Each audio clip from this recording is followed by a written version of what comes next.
Right. Hello, good afternoon. Welcome to the Motorways of the Sea Train Loss Project seminar on Pilot Action 5, which is multimodal transport economics. This course forms part of the Train Loss Project, and I'm Alfred Baird of Edinburgh Napier University, and we are coordinating this pilot action on behalf of the Train Loss Consortium. So in this lecture, what we will cover first of all is the background to the Train Loss project, a quick background, and then an overview of the pilot actions 1 to 7, and then we'll focus more on this pilot action number 5, multimodal transport economics relating to motorways of the sea. And this first part of the programme really just outlines the course for the rest of this week.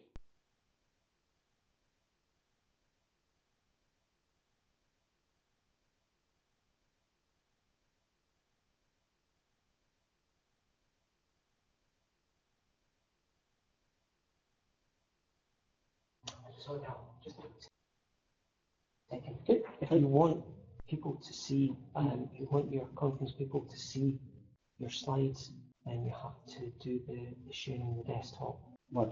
And that's what we were trying to put in for you. So if you just give us a second. Yep, okay. Back on. Okay. Switch back on again. Right. Behind that, we switch. Will I just use the mouse, do you think? Or? You just switch on.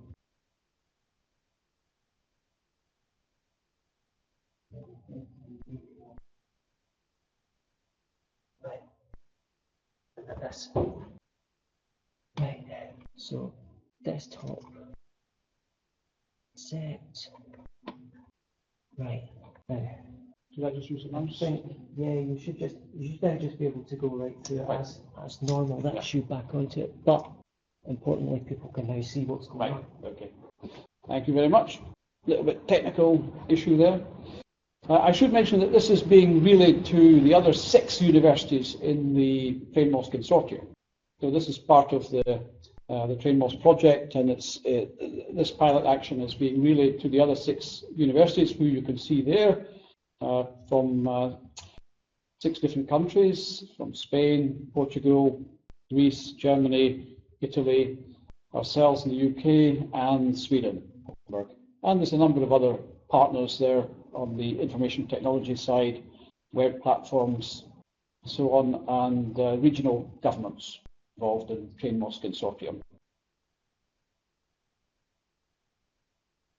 So it's quite a wide spread of partners from 8 different countries in the Train Loss Consortium, and the idea eventually is to widen the membership of this to other members, other countries in future, so that a wider emphasis can be provided. And the project is funded through the European Commission programme, TEN-T programme. Motorways of the Sea is priority access, described as priority access number 21 of a wide range of initiatives. This map shows that motorways of the sea, however, are nothing new, and sea motorways, or sea coastal shipping, short sea shipping as we know it as well, has been around for thousands of years. The map shows that there were connections even 4,000 or 5,000 years ago, using small vessels to develop trade and travel connections, leading to the great times of the Greek and Egyptian and the Romans and the Vikings and the Hansa. So shipping is nothing new, but nowadays as road congestion increases and road problems worsen, the emphasis is to see whether more freight can use the sea, and that's how the Motorways of the Sea initiative has developed. Here we can see where the Motorways of the Sea, how it fits into the TEN-T priorities in the map here. Most of the infrastructure developments we can see here are land developments, road and rail, also inland waterways. And these are fixed corridors from point A to point B, with many areas in between. Motorways of the Sea is not quite as set solidly yet in that sense with particular routes. It's mostly encompasses the sea areas and envisages increasing transport connections by sea. But here's the basic philosophy, courtesy of the Netherlands Short Sea Shipping Promotion Centre, which shows the aim is to move freight from congested, constrained, polluted roads onto more environmentally friendly sea transport.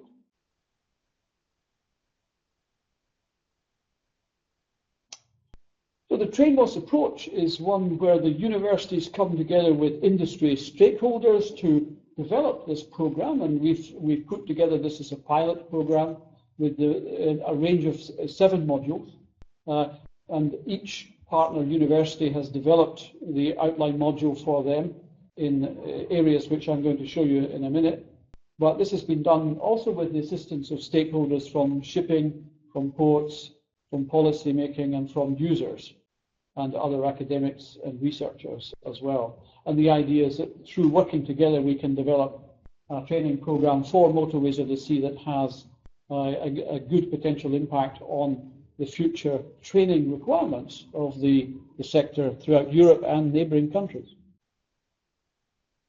So here are the pilot actions, the 7 modules, and they comprise what we consider to be most of the key elements of Motorways of the Sea. Number 1 considers ports, terminals, and hinterland links. Number 2 is smart cities and intelligent ports. Number 3 is a focus on green ports and integrated coastal zone management. Then we go into multimodality and efficient shipping, transport economics, safety and security, and finally logistics chains and integration. So these are the 7 modules, and I'm going to briefly describe each one. I should also mention that the TrainMOS project is working closely with providers to support the development of the video conference program. So this lecture and the other lectures in the program, this lecture seminar running all week, will be video to the other 6 universities and other organizations interested in TrainMOS. Alongside that, there is, of course, the web platform, which we are using to disseminate more information. And after this seminar, the lectures, the information, the videos, the papers, the presentations, and anything else will be put onto the web program for people to access afterwards. So just a brief description of the pilot actions. Here we have the first one, which was coordinated by Jacobs University in Bremen on port terminals and hinterland links related to Motorways of the Sea. And they covered issues to do with ports management, terminal management, moving on to the paperwork issues, customs procedures and information flows. And they also had an excursion to port facilities at Bremerhaven. They focused also on terminal and hinterland connections, with discussions on innovative concepts for improving hinterland connectivity, and discussion also on CO2 emissions in ports, terminals, and hinterland links. Pilot Action 2 is coordinated by University of Geneva, which is one of my favourite ports, I have to say, with a very well developed waterfront and tremendous array of ferry services, Motorways of the Sea, as well as container services, cruise shipping, bulk services. And in some respects, Genoa was the home of Motorways of the Sea, being the beginning of the Via Mare service in the early 90s from Genoa to Sicily, which was part of the Italian General Transport Plan to develop what they called at the time the Autostrada del Mare. So the approach here is focusing on what's called smart cities and intelligent ports, and in Genoa, the pilot action covered the political framework, the relevance of transport systems and the effect on the environment, moving on to climate change issues, safety and environmentally friendly port operations, IT systems which support the operations, and looking also at trends and technologies to improve city ports. The city ports are, of course, transforming all the time from, in the past, quite heavy industrial uses, constrained now by growing urban areas towards more tourism and other activities, with many port activities looking for new locations. The Pilot Action 3, coordinated by University Polytechnic in Madrid, focus on green ports and inclusive integrated coastal zone management. And here quite a wide range of issues are being covered in the pilot action, including port planning and environmental assessment, ports and terminals layouts, protected coastal areas, issues to do with development of breakwaters and coastal stabilization, and a major issue now coming up in many ports, energy production at ports and the requirements that these kind of activities bring, land and sea accessibility, inclusive coastal zone management, environmentally friendly port machinery, and a big emphasis now also throughout Europe on LNG and alternative bunkering facilities. Related to that, of course, is the requirement for shipping lines and intermodal transport companies to invest in vehicles and ships to work with these fuels. And MARPOL's infrastructure and services, water and air quality, and accident prevention. Pilot Action 4, coordinated by National Technical University of Athens, focuses on multimodality and efficient shipping.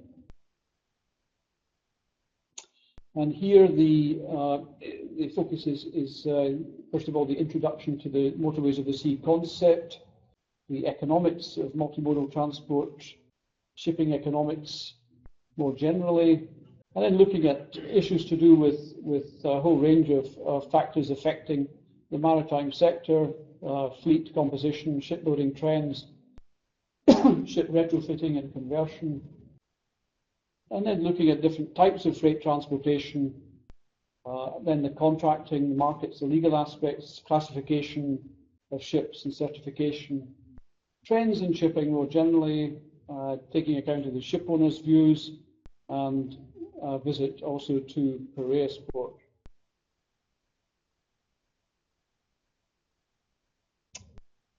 Our own pilot action is called Multimodal Transport Economics, which follows on from the previous one. And here we are covering very specifically a number of very particularly focused aspects of Motorways of the Sea. So everything we look at has a particular focus on Motorways of the Sea, which we think fits in very well with what TrainMOS is really aiming to do, is to provide a Motorways of the Sea training and education. So we do start with the Motorways of the Sea as a concept to try to understand. We want to try to explain a little bit more about what we think is the Motorways of the Sea concept and how it's been developed, where it comes from, what it intends to do, and how it's differentiated from perhaps other aspects of shipping, short sea shipping, so on. We think that's a very important aspect because it's the underlying rationale behind Motorways of the Sea is quite different from short sea shipping, we believe. And then that relates also to Motorways of the Sea economics, which we wanted to cover in the context of how the economics of Motorways of the Sea can be improved. What are the fundamental economics of it in relation to other modes? Because at the end of the day, Motorways of the Sea is about modal shift from road to sea. So we need to really understand the dynamics of the economics of what we mean by Motorways of the Sea. And tomorrow also we have a port visit to the DFDS Seaways Rosyth terminal. Rosyth is near Edinburgh in Scotland, and we'll be looking to visit there and to see what the operations can tell us on the current developments. That service has been running in one shape or form or another since 2002, So it did develop originally as a predecessor to the Motorways of the Sea policy, which was the PACT, Pilot Actions for Land Transport. And then after that, we'll cover issues to do with Motorways of the Sea policy. The policy is evolving. So we'll start, we expect from the beginning, where that policy evolved, how it evolved, and why it evolved, and how it is evolving today. Following on from that, we'll focus on the Motorways of the Sea operations in various European countries. What are these operations? How are they managed? How do they function? And related to that is the operator strategies, Motorways of the Sea company strategies adopted to develop these services. Throughout all this really is the aspect of logistics. How does Motorways of the Sea fit into supply chains, or the other way around? How do supply chains fit into Motorways of the Sea? Ultimately, this is about carrying cargo one way or another with different modes, working in a complementary fashion. And so logistics will form a key part of what we'll be looking at this week. And finally, we look at widening the Motorways of the Sea concept. And by that, we mean by extending Motorways of the Sea to not just to member states within Europe who are not connected by Motorways of the Sea but could be, but also to link in neighbouring countries. For example, in the African area, Middle East, Russia, so on, that could be connected by Motorways of the Sea to develop and improve Europe's trade connections and travel connections. And linking in with that, we've been involved in some research in different places around the world where there is an additional interest in Motorways of the Sea, such as Australasia, Asia, South America, North America, who are looking at Europe and the policies of Motorways of the Sea to see whether they can do something similar in terms of developing coastal and Motorways of the Sea as an alternative to land transport. Pilot Action 6 is coordinated by Chalmers Technical University, and the focus there is on safety and security of shipping and intermodal systems. So their focus is, first of all, looking at the shipping system, vessel traffic surveillance, VTS, ports, and pilotage issues. They'll then look at the human factors, maritime safety and human performance, communication, team management, port security issues, maritime security, maritime cargo and security issues. They will also coordinate a visit to VTS Centre and do some work on simulation of VTS and ice navigation. And that's been particularly relevant, I understand, in Sweden in the past winter, where ice has been a particular problem. The final pilot action is coordinated by New University of Lisbon, and that's entitled Logistics Chain and Modal Integration. And the issues they're covering include the economic geography of the world and European trade, commerce, navigation, history. They'll also cover global logistics chains, supply chains, modal integration in a global world, the maritime road rail waterways transport integration, interoperability, information management systems, e-maritime. They'll look also at the trans-European transport networks in the context of Motorways of the Sea, stevedoring issues, and the human element. And they will include a visit to the Port of Lisbon. And finally, they will look at EU transport policies and trends, multimodality, Motorways of the Sea, the core network, and MOS policy, and the MOS in the future. So these are the pilot actions, and what I wanted to briefly do now was just to concentrate a little bit more on what we're covering this week in the lectures that are being carried out here and videoed to the other 6 universities in the TradeMOS consortium. So this pilot action we are coordinating here at Edinburgh and Napier is called Multimodal Transport Economics, relating to Motorways of the Sea. And And we've decided that it has a number of, it should have a number of core elements that we need to consider in the context of multimodality and transport economics. And this really begins with an analysis of the policy, the Motorways of the Sea policy, and then the economics.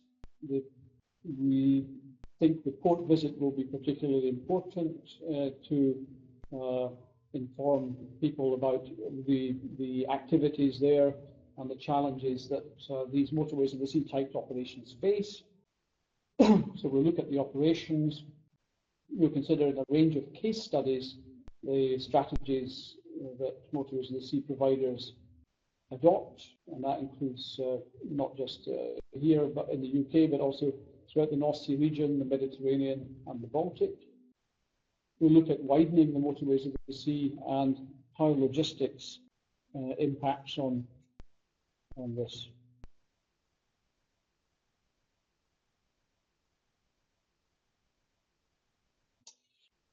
So, going back to that one, just to give an overview again, we start off today, in fact the first lecture after this one is looking at the Motorways of the Sea concept, and after that we'll cover a little bit about policy in the final lecture today. Tomorrow the focus is more on economics and policy, extending into Wednesday as well, Wednesday afternoon. Thursday is more on the operations and strategy, including also the start of the logistics. And then Friday is more focused on widening the Motorways of the Sea concept, also including a focus on Motorways of the Sea logistics. So what we have today is this first lecture, which is really just my job to give a course overview of what we are covering in the week and how it fits into the wider TrainMOS seminar program of the 7 other pilot actions modules. So this lecture here is just really to give that description of the course content. And after this, we'll talk about the Motorways of the Sea as a concept. And finally today, the third lecture will be Motorways of the Sea initiatives at member state level with a focus on Spain by Javier Jose.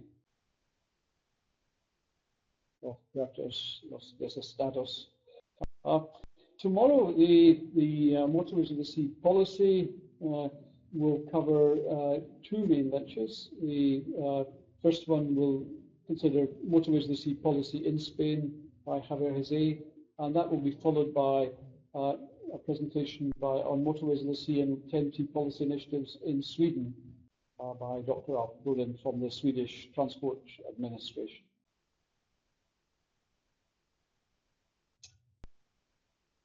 After the lectures tomorrow, from 4 o'clock in the afternoon to 7 p.m., we have an excursion with a bus organised from here for people to take to Rosyth. At Rosyth, we'll be met by Lindsay Oliphant, who's the DFDS team leader at Rosyth, and she will explain the operations.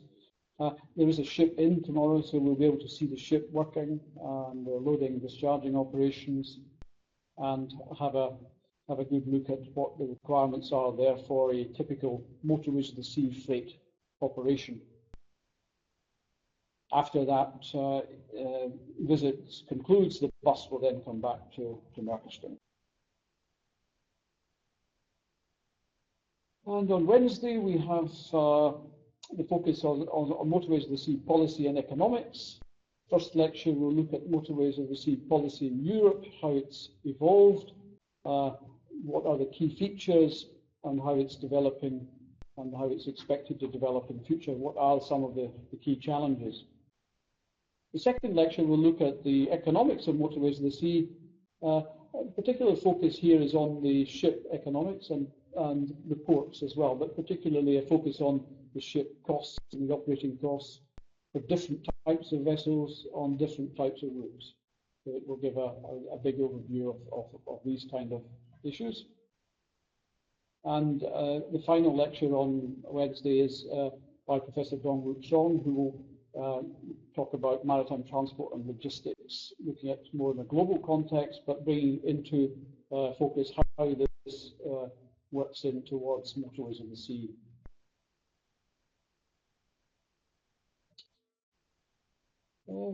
On Thursday, we have slight different change in tack. The Motorways of the Sea operations and strategies begins by looking at tendering for Motorways of the Sea. And tendering for Motorways of the Sea is something that has developed through particularly the French and Spanish joint approach to tendering for governments to basically say, here is an opportunity, here is funding available, here is an opportunity to develop a motorway of the sea. And in a sense, it's a bit like public agencies contracting a land motorway in a way, or even railway infrastructure. So they can advertise for an opportunity, concession, whatever, to provide a service or provide infrastructure. And this motorway of the sea that's been developed on different routes between France and Spain, which we will have explained in other lectures, is one of the areas that we've seen tendering. But we've also seen tendering in the Scottish context for the Rosyth-Zeebrugge service, which was originally an open competition for companies to bid to provide the seaway.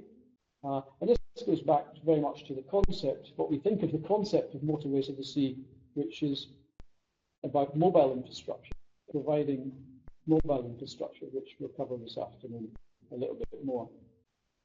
So tendering is important. That also relates to what we know about tendering for island ferry services and public service contracts and public service obligations, because increasingly that type of approach is coming into the domain of Motorways of the Sea provision, where governments and public agencies can contract long-term provision of Motorways of the Sea services, as well as expecting the market themselves to provide these services.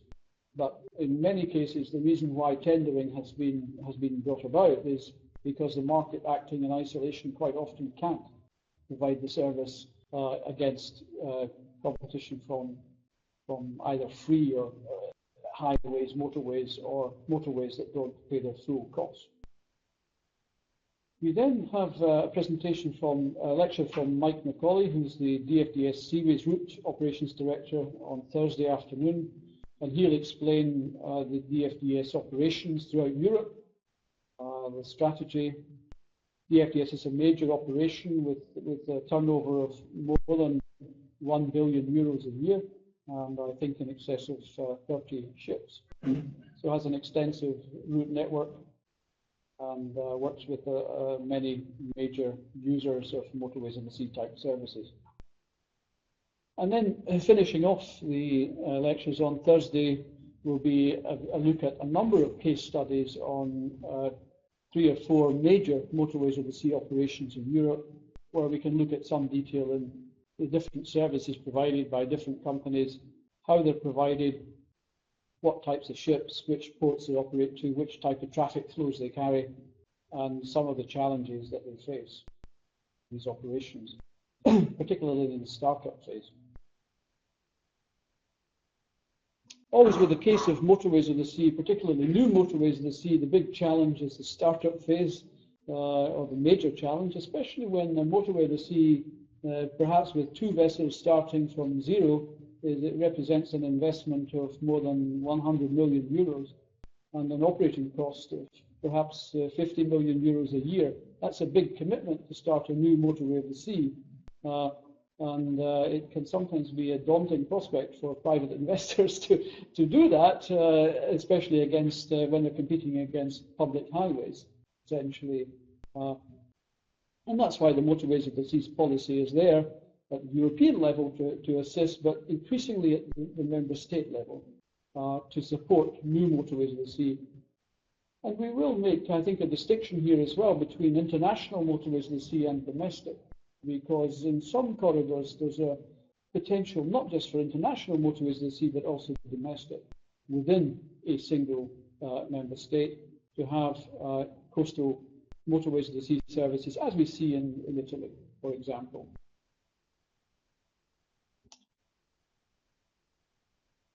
And then finally on Friday, we'll look at the first of all, the widening of motorways of the sea. That's really developing motorways of the sea services between the EU and neighbouring countries. We think there are major opportunities here for motorways of the sea type services in the Mediterranean, for example, to the North African countries, which already have, to some extent, some motorways of the sea type services, but perhaps have to increase issues to do with frequency and quality of service on some of these routes.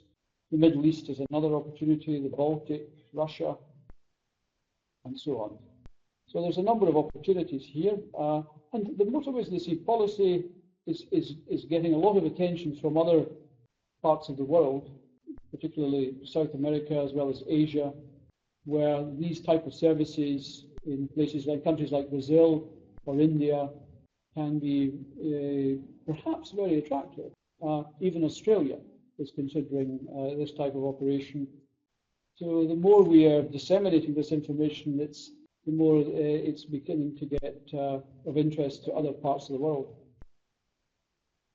We also have focused then on really the logistics, training, and then supply chain issues related to motorways of the sea. So we have a lecture on training developments in logistics, new developments by David McLeod of Learn Logistics, who works very closely with a number of major shipping and intermodal operators throughout Europe and wider afield.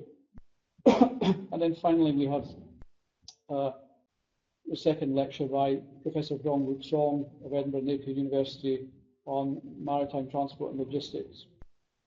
And Dong has recently published and edited a book jointly with a colleague on maritime logistics, which is widely used in transport centres around the world. So we're delighted to have him with us. So the rest of today, really, that's really the introduction to the course and the breakdown of what it's about and what TrainMOS is about. TrainMOS is really the pilot actions plus the web platform and this video platform as well to disseminate and to communicate the lectures across the 7 universities, which hopefully I'm speaking to busy rooms in Sweden, Lisbon, and Sweden, and all these other countries as well, Germany. And that's what we're about. The rest of today really is the next lecture, which will be in about half an hour's time, is on the concept of motorways of the sea, which that's myself, and I'll be going through some of the previous research that's been done on motorways of the sea, not least some of it's been done here at Edinburgh Napier over the last 20 years. Because motorways of the sea goes back quite a long way. We used to call it marine motorways, but now it's called motorways of the sea, but it's basically the same thing. And then finally, Javier Jose will talk about motorways of the sea initiatives at member state level later on today. So we've got, thanks very much for your attention. We've got maybe 5 minutes for any questions, if anybody has any questions.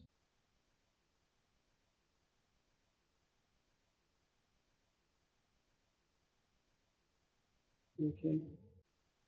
Right, I think we're going to have a coffee break now, and then we'll come back in about half an hour. Thanks very much.